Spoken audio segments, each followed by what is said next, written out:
अभी तक जो हम लोगों ने पॉलिनोमियल का डिस्कशन किया था उसमें सिंगल वेरिएबल पे ज़्यादा स्ट्रेस डाला था। लेकिन क्या होगा जब अगर पॉलिनोमियल मल्टीपल वेरिएबल का हो और उसका डिग्री फाइंड आउट करना है कि so how to find that. So let us assume that we have a real polynomial with real variable x, y and z.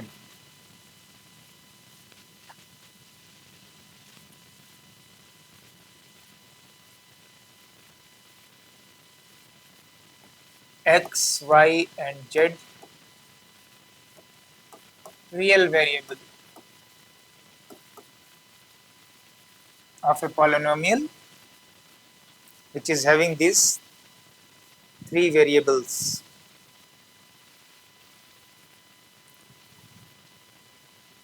अब सपोज एक एग्जांपल के लिए हम लोग थ्री वेरिएबल का पॉलिनोमियल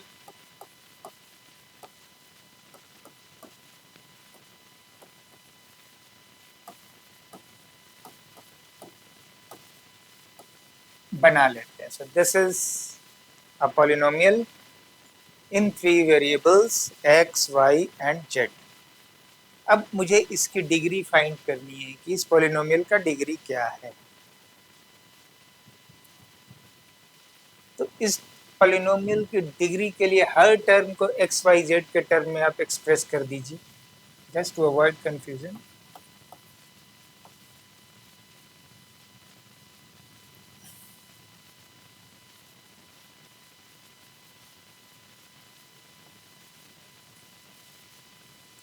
तो आपका x को हम x to the power 1, y to the power 0, z to the power 0 ऐसा लिख सकते हैं।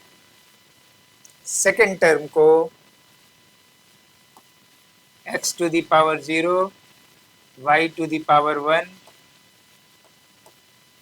z to the power 0।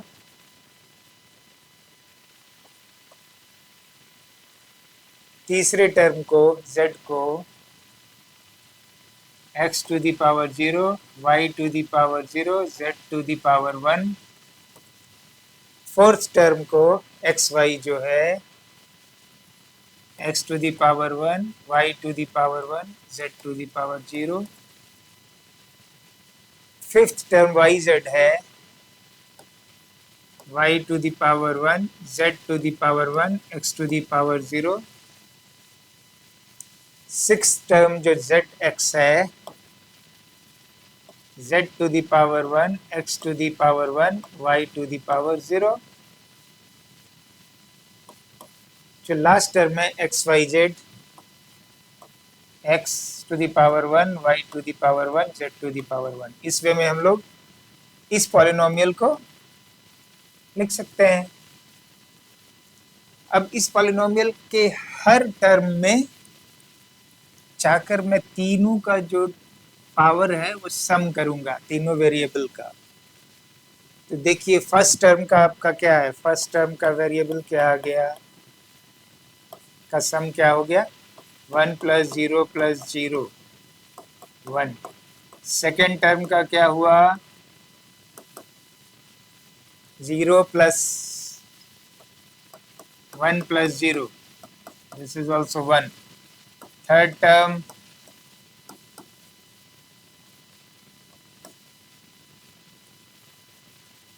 0 plus 0 plus 1, that is also 1। fourth term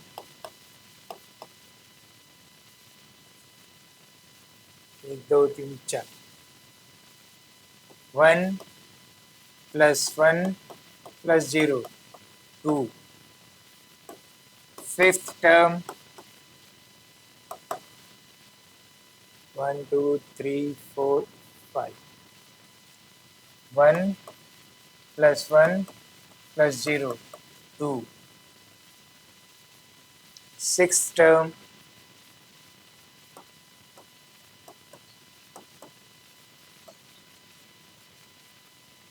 1 plus 1 plus 0, 2. Seventh term,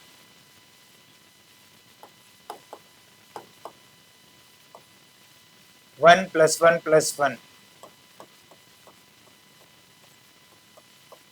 3. तो इस सारे टर्म में आपको कौन सा मैक्सिमम नंबर मिल रहा है सेवेंथ टर्म का? तो ये पॉलिनोमियल 3 डिग्री का है, ये पॉलिनोमियल 3 डिग्री का है, polynomial of 3 degree with 3 variables contained in it.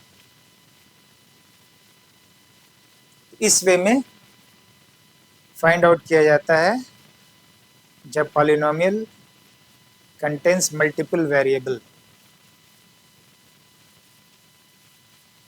तो इन जनरल अगर कोई भी अगर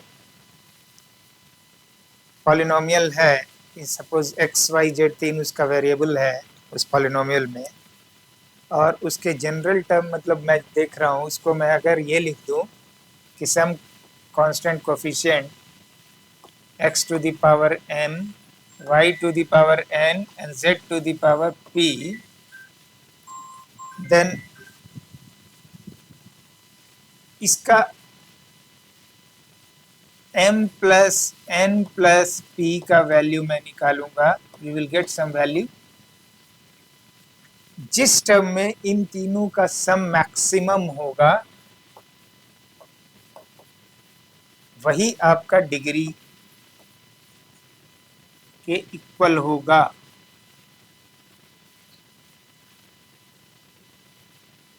So this is the way to understand in general. Otherwise with example it is fine. Same way अगर कॉम्प्लेक्स पॉलिनोमियल है तो कॉम्प्लेक्स पॉलिनोमियल के case में क्या करेंगे? अगर आपका कॉम्प्लेक्स पॉलिनोमियल है z, z is the complex number है, और पॉलिनोमियल आपका a not a1 z like this,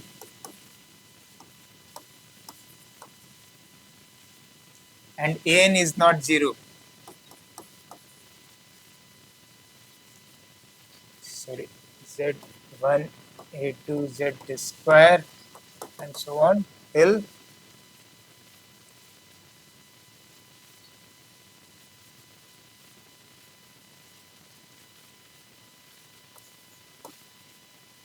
and n is the maximum among all the power, then this polynomial जो कॉम्प्लेक्स पॉलिनोमियल है इसका भी डिग्री अगर हम लोग बोलेंगे तो डिग्री ये n डिग्री का है।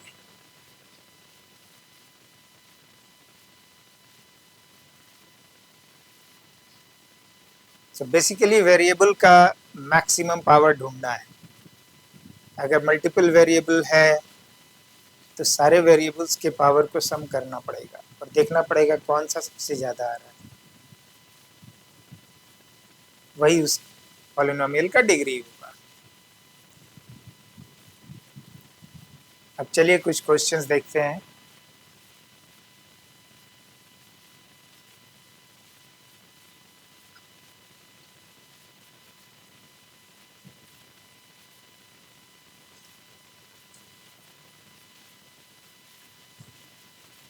ये क्वेश्चन दी हुई है f x be a quadratic polynomial. तो क्वाड्रेटिक का क्या मतलब होता है? क्वाड्रेटिक का मतलब होता है कि वो 2 डिग्री का पॉलिनोमियल है और x लिखा हुआ है, only x is given in that polynomial, means इस पॉलिनोमियल में एक ही वेरिएबल है दैट इज x। तो क्वाड्रेटिक के फॉर्म में अगर जनरल एक्सप्रेशन आप लिखेंगे तो आपका पॉलिनोमियल क्या एक्सप्रेशन क्या होगा? ax square plus bx plus c, ये पॉलिनोमियल का एक्सप्रेशन हो गया। अब इसको फंक्शन के रूप में लिखेंगे तो f x is equal to, this is polynomial function हो गया।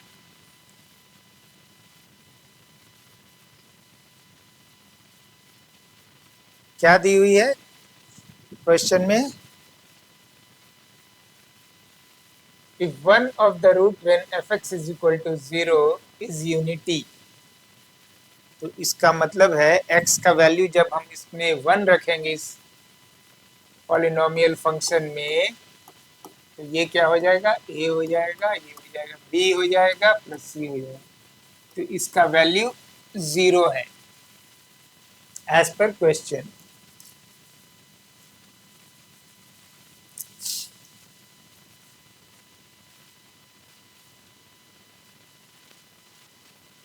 तो आपका एक इक्वेशन मिल गया ए एंड बी एंड सी में। दूसरा f2 plus f4 is equal to 0, तो फंक्शन जब पॉलिनोमियल फंक्शन में x की वैल्यू 2 रखेंगे तो ये क्या हो जाएगा, 2 का स्क्वायर 4, ये क्या हो जाएगा 2x c। सेम वे जब मैं f4 x की वैल्यू 4 रखेंगे तो ये क्या हो जाएगा 16, ये वाली टर्म क्या हो जाएगी 4b। As per question in दोनों को जब ऐड करते हैं तो यहाँ क्या आ जा रहा है आपको 20a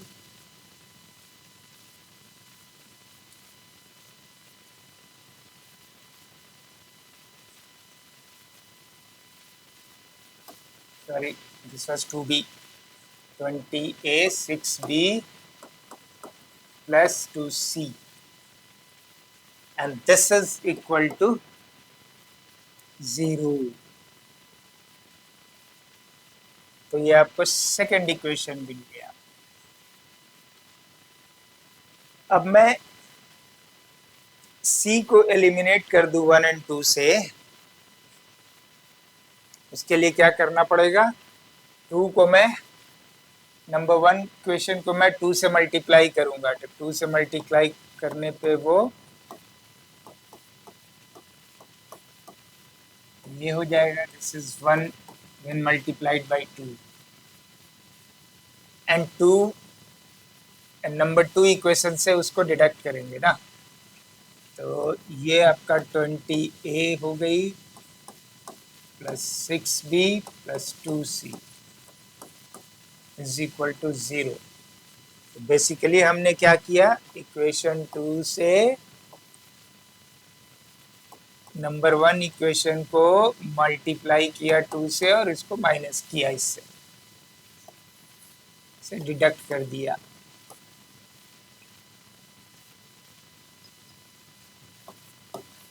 eighteen a 4b 0,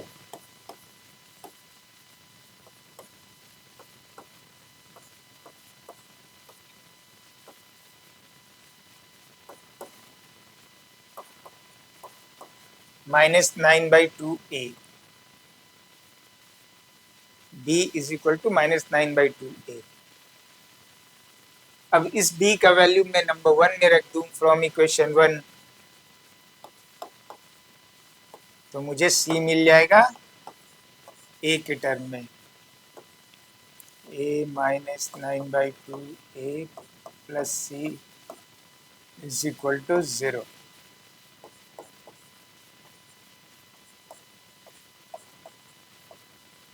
so c आपको 7/2a मिल गया।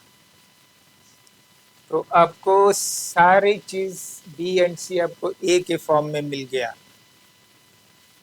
तो आप इस इक्वेशन को, आपका ये जो फंक्शन हो गया बाइनोमियल या क्वाड्रेटिक फंक्शन जो हो गई, वो हो गई हमारी x square minus 9/2ax plus 7/2a।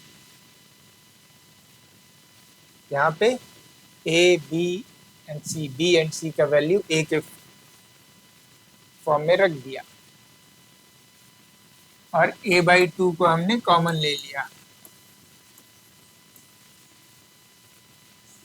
तो ये आपका 2x² हो जाएगा,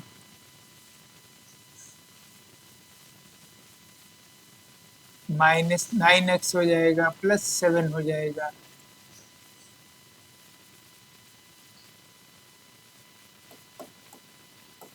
जब इसको फैक्टर करेंगे x-1 मिलेगा एंड x माइनस 2x-7 मिलेगा।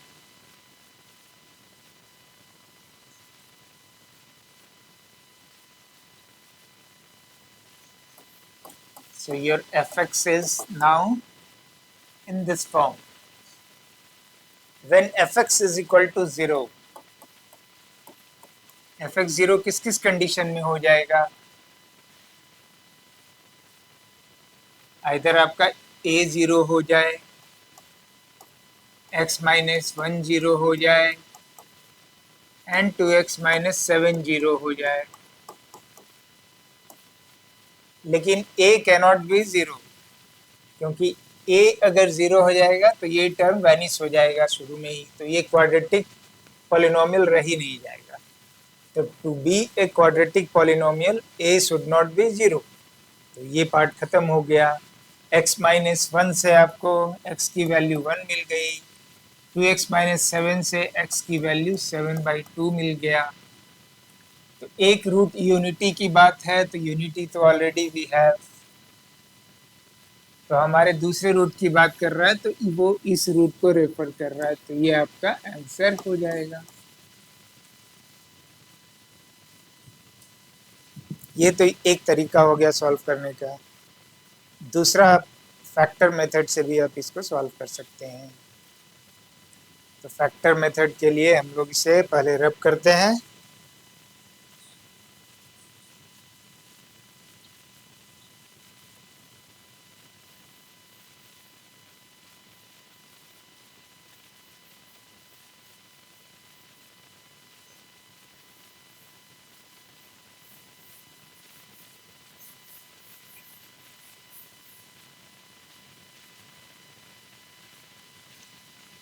अब इसे सॉल्व करते हैं फैक्टर मेथड से। तो पहले फैक्टर को थोड़ा हम लोग समझ लें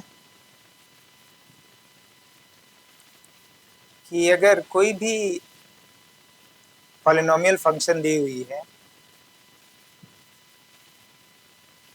लेट अस से अगर क्यूब के फॉर्म का है वो,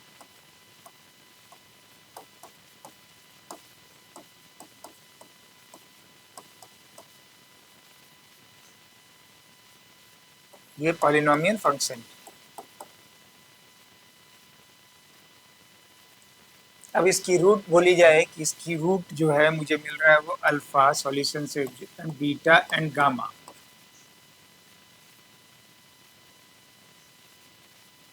तो इस fx को हम लोग इस फॉर्म में लिख सकते हैं as a factor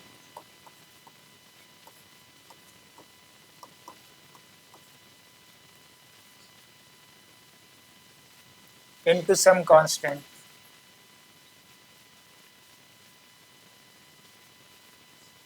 factor method में अगर क्यूबिक रूट को लिखना है तो इस वे में लिखेंगे। सेम वे अगर क्वाड्रेटिक इक्वेशन है,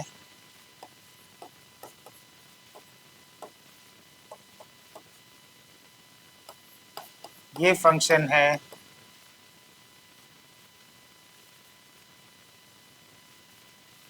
तो इसको अगर मुझे रूट इसकी मालूम है, अगर एक रूट मालूम है, सपोज एक रूट अल्फा है इसका, तो इस फंक्शन को हम लोग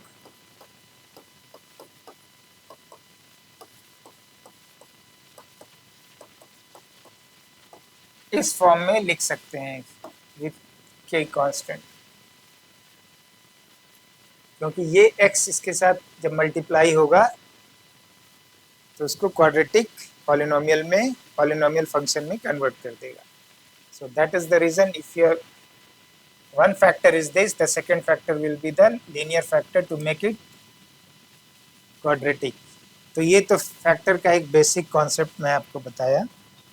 अब चलिए इसी कॉन्सेप्ट पे हम लोग इसे सॉल्व करते हैं।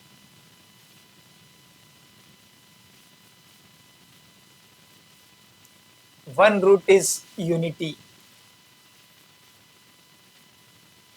तो हमारा क्वाड्रेटिक पॉलिनोमियल का एक्सप्रेशन होगा x minus one, and to make it quadratic ax plus b.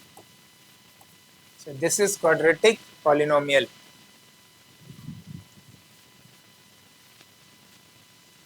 When we write like this, so this is quadratic polynomial function. तो अब हम इस कंडीशन को यूज करते हैं, x is equal to 2 and x is equal to 4 वाला। तो जब आप f इज इक्वल टू 2 लिखिएगा तो ये चेंज कैसे हो जाएगा, 2 minus 1 is 1,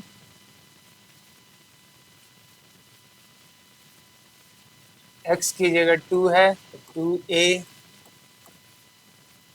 plus b, f2 आपको 2a प्लस b मिल गया, f4 4 माइनस 1 3, x की जगह 4 रखिएगा,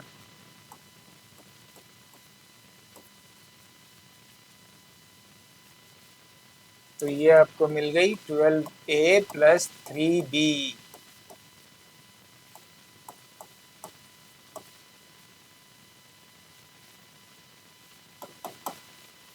क्वेश्चन में क्या दिया हुआ है, f2 plus f4 is equal to 0। रख दीजिए 2a plus b 12a plus 3b is equal to 0।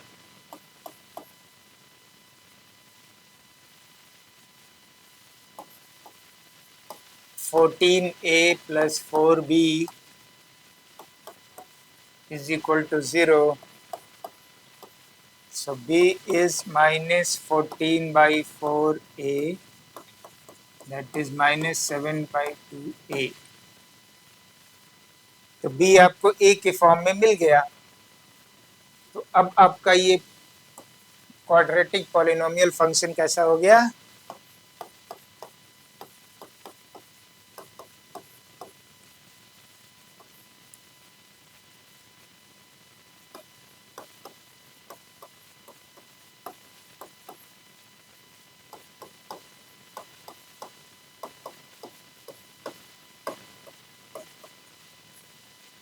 इस फॉर्म में आ गया।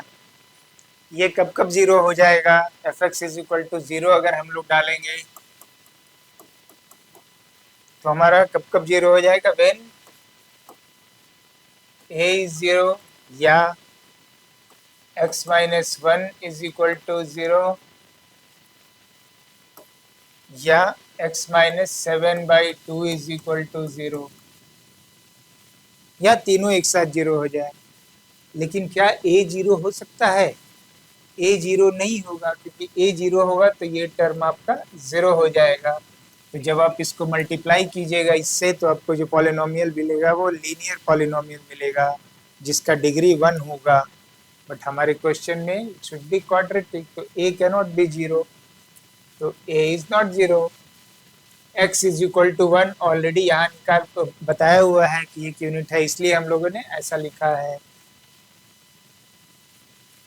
तो रह गई मुझे इसको 0 करने का सेकेंड रूट के लिए, तो ये x is equal to 7 by 2 will be the second root, जिसको फाइंड आउट करने की बात की जा रही है। तो इस वे में भी आप इसे सॉल्व कर सकते हैं।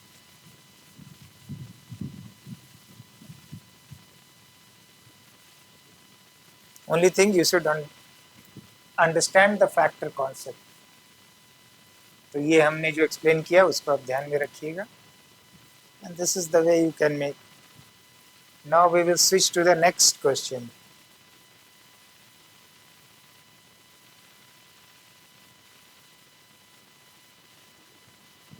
इस क्वेश्चन को आप देखिए, खुद से पहले बनाइए, इसके बाद हम लोग सॉल्व करके डिस्कस करेंगे।